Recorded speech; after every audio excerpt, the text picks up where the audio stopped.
Hello, everyone, and welcome back to the Tech Sharmit podcast. Today, I'm here with another special guest, Onkar Ojha, who is joining us from India itself. If I talk about Omkar, then he is a software development engineer at Amazon. And beyond his professional role, Onkar is also a LinkedIn top voice and a passionate mentor who actively guide young developers on their career journeys.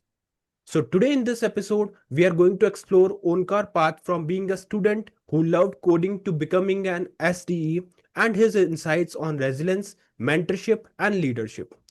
But before we dive into all of that, I would like to thank Onkar for joining us today in this episode. And now I request you to please initiate the discussion by telling us something about yourself. Okay, hello Sharmit and hello audience. A very good morning, good afternoon, wherever you are listening. My name is Onkar. I'm a software development engineer one at Amazon. Before that, I have worked with multiple MNCs, such as Geo Platforms Limited was one of the Indian MNCs in which I was associated with. I'm somebody who likes to work in tech, somebody who likes to work in some scalable systems and build some designs out of it. So always had the zeal to learn, and that's how we are. And more about my introduction and everything, we will just follow up in this podcast. So I will just wrap it up here. Okay, all right. So, Onkar, like we will start from the your journey itself because we all know that Amazon is a dream company for many of the developers. So let's rewind a bit and just tell us a bit about your journey. Like, how did your journey start from being a student who loved the coding to becoming an SD at one of the topmost MNC, Amazon? Okay, so I would barely start from the time where I failed JE. Mm-hmm. So if I can say I didn't took it seriously, and that's how I went into a very lower tier three or tier four college. At that time, I was not serious about things, so that was a different thing. Then after that, I became serious about some of this stuff. So thank God that I started from first second year of my college. I started investing my time on C++, JavaScript, these kind of things, development stuff. Then there was a senior in my college who introduced me to this thing called data structures and algorithms, and he said that keep doing it, never stop. So that was one point when I started with that. Then again, during the college placements, uh, I thought that I would break it hard, but was not able to. Got an internship opportunity in a game development startup. Mm-hmm. Uh, Grinded myself over 6 months over there. Then I came back. Then I got opportunity to work with Geo. I got an offer from them. So then from that startup, I transformed myself into an MNC. So both the working cultures and however we do work is absolutely different on both the sides. With Geo, I was associated with for 1 year and 8 months now. And then I thought that now this is the point where I can take a leap in my career, or like I should prepare myself for. So since 4 or 5 months, I was interviewing myself for a switch. Uh, I gave interviews for Goldman, Microsoft, Visa, such MNCs. Landed on an offer with Amazon. Okay, and currently, yeah, I would say it was really a nice one, but it took much of an hard work moreover and a zeal or a faith that you can do it because failures were part of this process throughout every part there was failures, but the only thing that kept me going was never to say no. Okay. That was one of the things that I always learned. Yeah. Okay. And as you mentioned, and as per your profile, like you worked with Geo before the Amazon. So I just want to Mhm. know a bit more about this transition, like how was the transition from moving to Zeo, from Zeo to Amazon? And my question is like, did working at this kind of fast-paced Indian tech giant prepare you differently for the global tech giant like Amazon, or was it a smooth transition for you? Okay, so first of all, we need to be clear with our things. Like Mm-hmm. when it comes to global MNCs, such as all the dream companies, such as we heard this word of Mang, or earlier Yeah. Fang.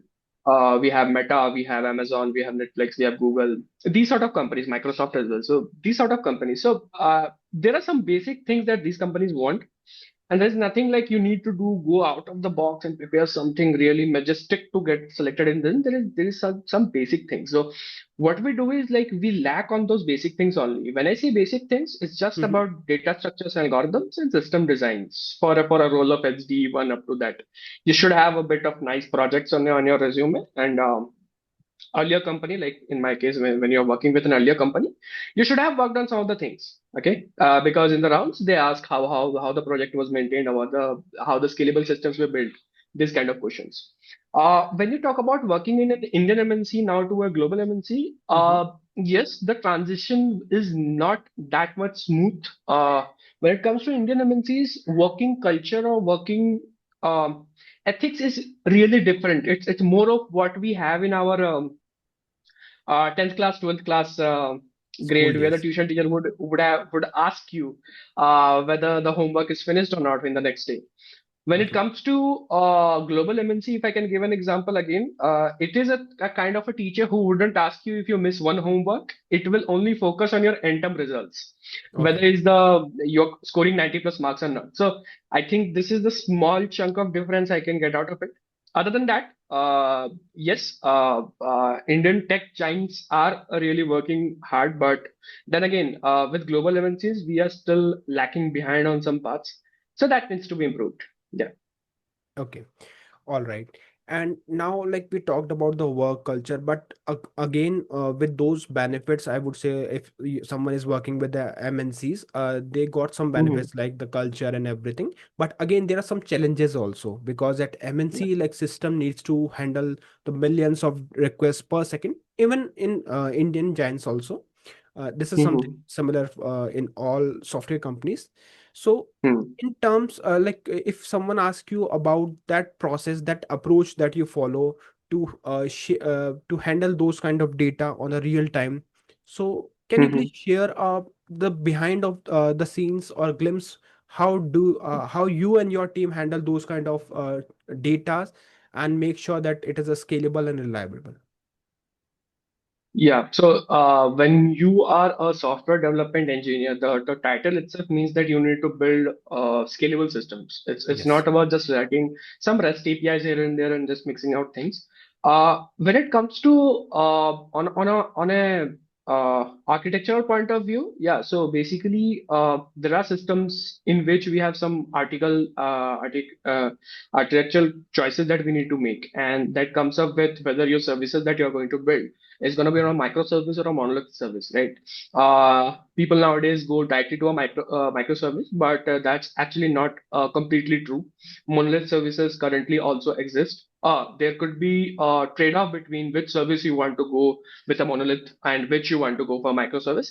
Yes, 90% or 99% of the services that in a feature that exists are in a microservice design. That's a different thing. Then we Mm-hmm. have multiple things when it comes to checking in between event-driven architecture. So this is one of the things. There is one term that we generally use and we generally follow while designing those systems are stateless services. So basically, a services change shouldn't affect other services change. So that's how we divide it. And those services are something that we can scale horizontally because always we think about that. Then we have multiple things, multiple chunks of softwares that we use that really help us when it comes to developing such services, such as we use caching a lot more. We use sharding of databases when I talk about the data layer. When it comes to the performance part of the things, when you are actually in the part where you're depending upon the performance stuff. So basically, we talk about some things such as load balancers should be enabled, which is you can use a Nginx or HA proxy or something. There should be CDNs when you're talking about like if you see about Amazon. So with Amazon, it delivers content images every time, right? When you are shopping in the current website. So those are through CDNs that we can say. And asynchronous processing or parallel processing are some of the things. So these are slight words that I can use over here. Moreover, this is all the height, horizontals and verticals in which we talk about when we talk about designing scalable systems. Okay. And moving further, before moving further, I just want to ask one more question regarding the hierarchy, because you have worked in Okay. both MNCs and in Indian tech companies, also in the MNCs.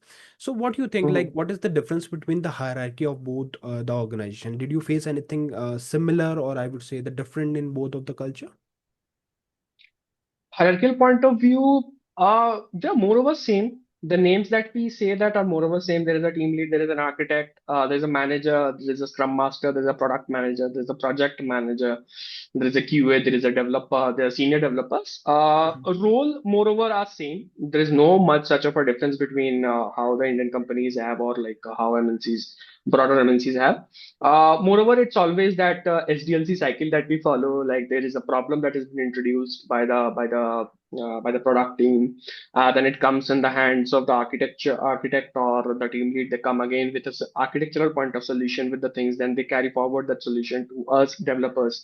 Then we build that system in our part. Then we submit it to the QA to test. And then from the round of testings, it again lands to the hand of product managers where they see if what we exactly introduced is working or not on their end, and then they give a sign off, and then we take it to further environments, and from environment changes are being introduced. So yeah, that's more over the same. Okay, all right.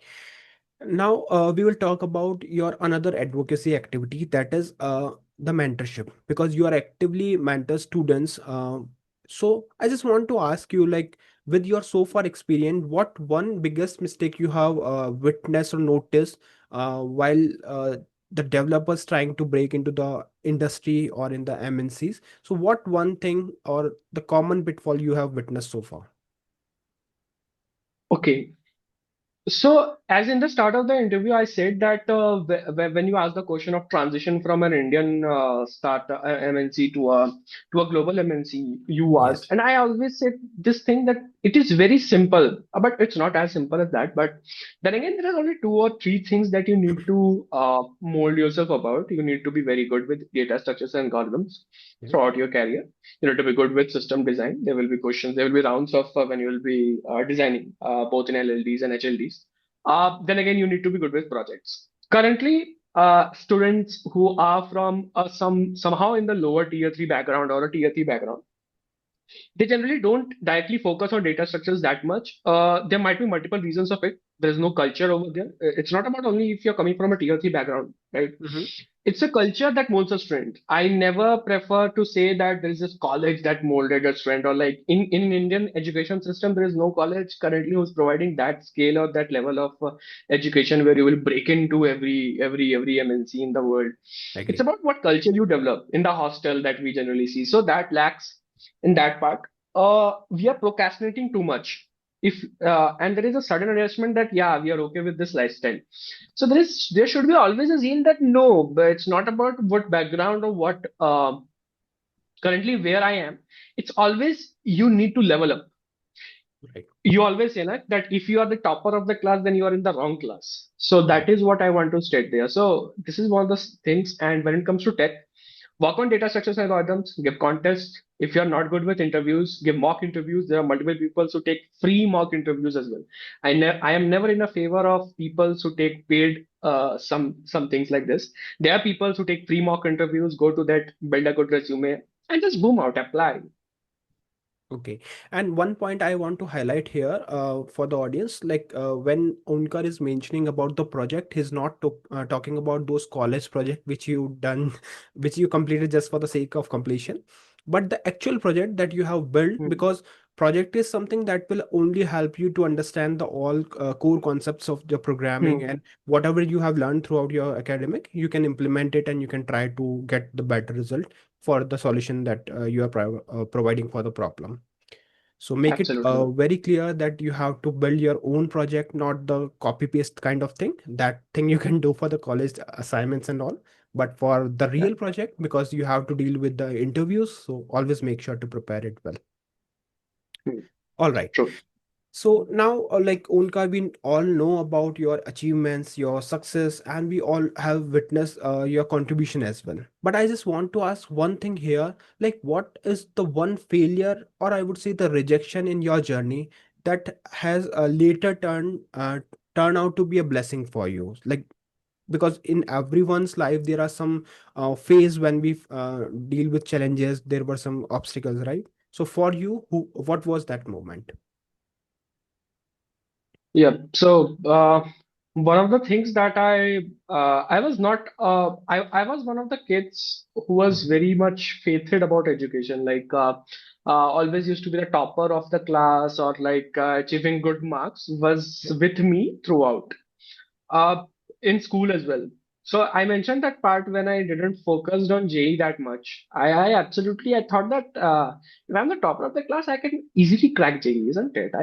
Don't need to push myself. So I was in that flow of that wherever I will go, I'll top, or I'll break into things without doing any sort of mehnat or something, right? So that was one of Mm. the failure part. That took me, like it took me with a smack in my head, right? How and why?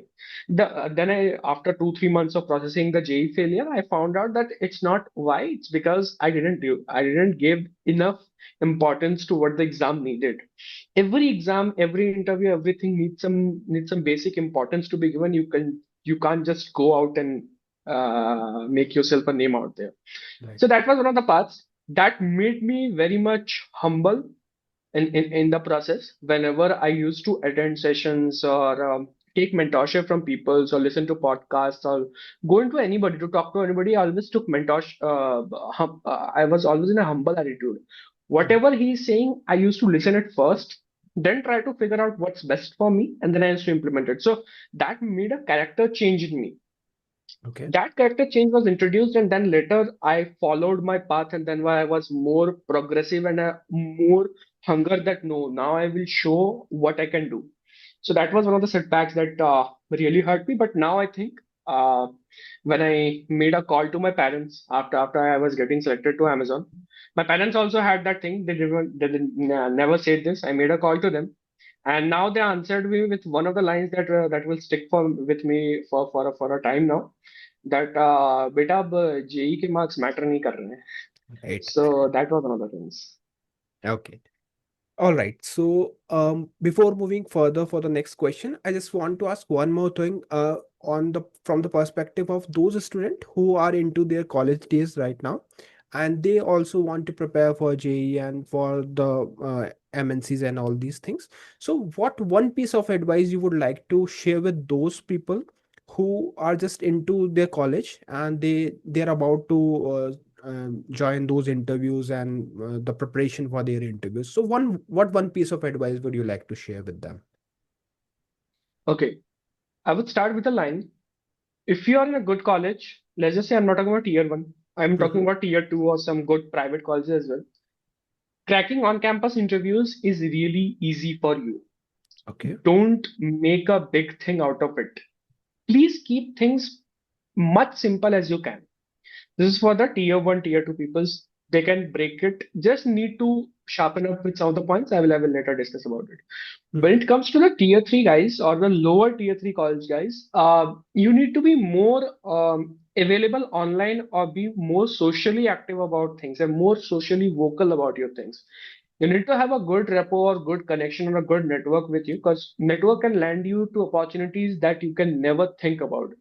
I Right. am the guy who landed on such opportunities. The reason being, my network around me used to be so good that I used to sit with people, so a bunch of people who had already given something. So I always used to learn from them.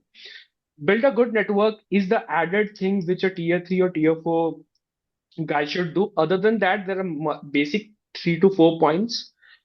Good with DSA, you should be absolutely good with data structures and algorithms. There is no trade-off between data structures and algorithms or development of projects. You should be good with data structures and algorithms. Then you can add multiple three things. Okay.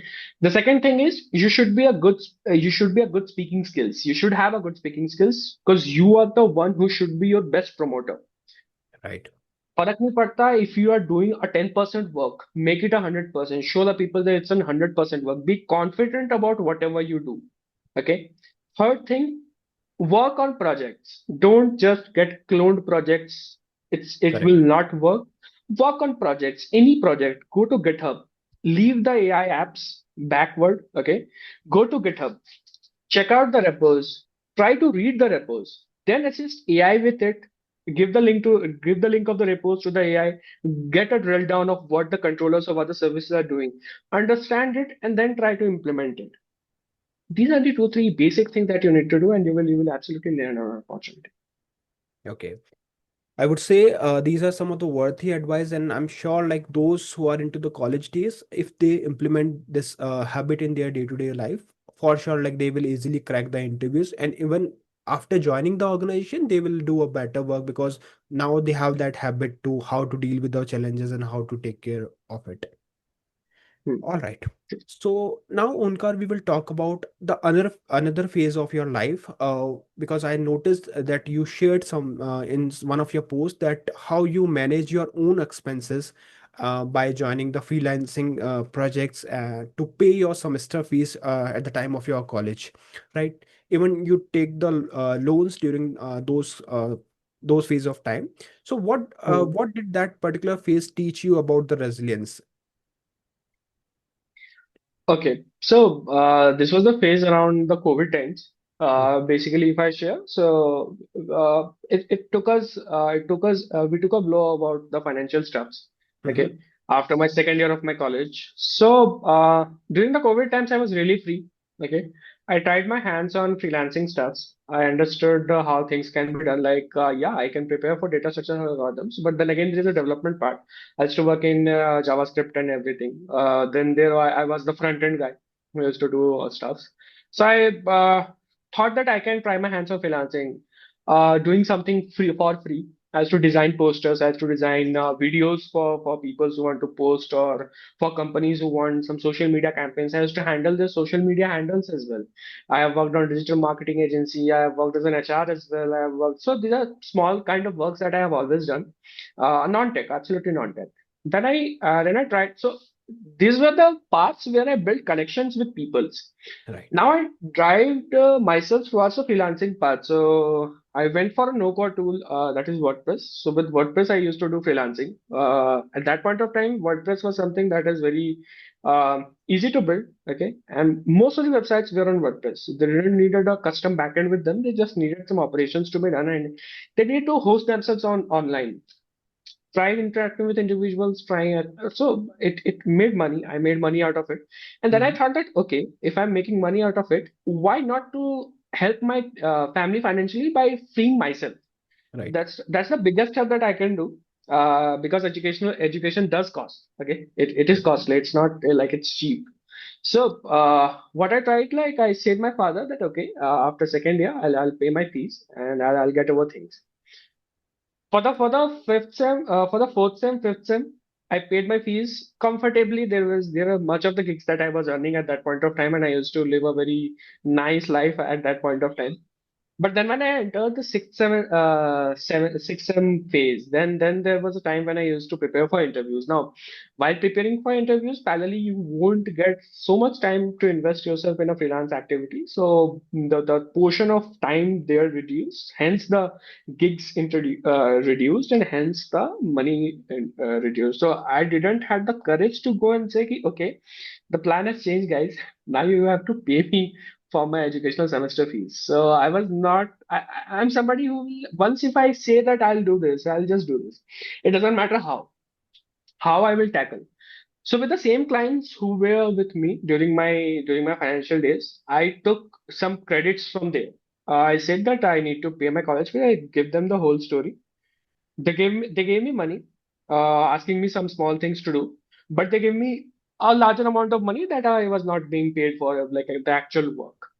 Then Okay. again, it turned out like I joined, the sixth sem, seventh sem, eighth sem, everything went well. I joined a startup. Then again, in the startup, I was not able to give time to what the work was assigned to me. So the number of money, the amount was increasing day by day. I would not declare that amount, but it was above one in that sort of thing. What happened? There was now this is the thing that I will talk about. When you work hard, time actually permits you to do some things. Right. So since 1.5 years, I was not taking money, and I was just on a credit plus was increasing for me. I didn't have time to do projects. My internship ended on August 2023, and I was going to join Geo, but the onboarding was delayed for 3 months. Now that was the time when I had free 3 months in home doing nothing remotely. Then I Okay. picked up projects, and luckily I got only two projects, which made me pay the whole of the amount of that 1.6 years that is waiting on log. I still remember the date. It is around December 12th when I paid off the whole amount, and then I was free with whatever I needed to do. So this was that whole 2 year change. Okay. So, suppose Onkar, there are some student who also want to follow the similar kind of path in order to pay their fees or maybe to be uh, independent on their family, on the financial things. So, when we talk about the freelancing, there are couple of websites there Yeah, which provide the freelancing thing. But on the other hand, we also know that there are some security things also. Like yeah. we all know that there are scams and everything. So, what are few websites or maybe the best way to get the freelancing work and to identify that yes, this is the client who are actually looking for the work and they can pay you for the work that you have provided. So, what is the best way to get the first freelancing work for the students? Perfect. With me, the thing was completely different. I actually was not a website kind of a guy. I was somebody who had word of mouth with multiple individuals who Okay. used to be associated with multiple individuals who want to make a website, whether it's on the e-commerce part or some different edtech startup part. So they wanted to grow with it. So the word of mouth spread with this thing and with my work. So I used to get continuous calls from those clients as only. So that's how my network developed. That Okay. in that part, LinkedIn, Twitter, and this social media stuff helped me a lot. But then again, when it comes to generating a general clients out of it, so Mhm. there are things such as Upwork is very famous for it, and most of the clients over there are really nice, and they will absolutely pay you. It's not something that must be worried about. They may be such as Fiverr is also the thing that I have noticed. One or two of my gigs came out of Fiverr.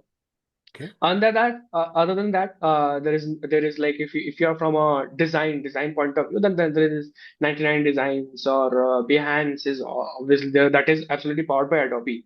So you can Mhm. check out those websites. You can go to YouTube or some AI tool again to find out how this works and what are the things that I need to do. AI has made things such simple that it will make you learn what you need to do. So yeah, this is the way that you can generate. Okay.